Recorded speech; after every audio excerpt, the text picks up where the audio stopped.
araw mga ka-Enze! Welcome back to our daily vlogs! Ayan! First time ko nag-video ng aking intro. Ayan, for today's video, may sasagutin tayong mga katanungan. Ito. At ito pa.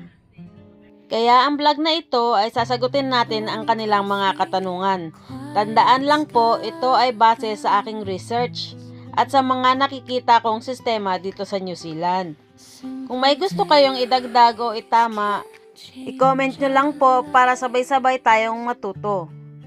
Ang sagot ko ay depende sa trabahong ina-applyan. Kung skilled work ang target mo, tulad ng bus driver, electrician, plumber, nurse, o iba pang technical jobs, kadalasan ay kailangan talaga ng relevant work experience at qualifications. Pero may mga trabaho rin gaya ng cleaning, factory work, warehouse, fruit picking, at iba pang entry-level jobs na may mga employer na hindi laging naghahanap ng experience. Mas importante sa kanila na masipag ka, willing kang matuto, at may magandang work attitude. Pero may isang bagay na gusto kong linawin. Kahit may mga trabahong hindi nangangailangan ng experience, kadalasan ang mas madaling matanggap ay iyong may valid visa na at legal nang makapagtrabaho dito sa New Zealand.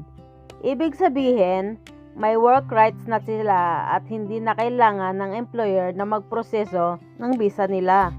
At kung nasa Pilipinas ka pa at gusto mong mag-apply, hindi ibig sabihin na imposible. Pero kailangan mong maghanap ng employer na handang mag-hire ng overseas applicant at kung kinakailangan, suportahan ang tamang visa process.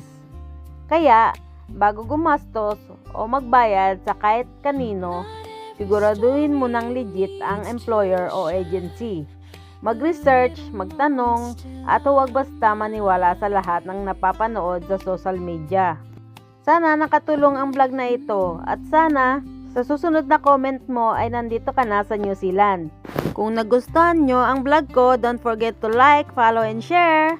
Yun lamang for today's video. God bless us!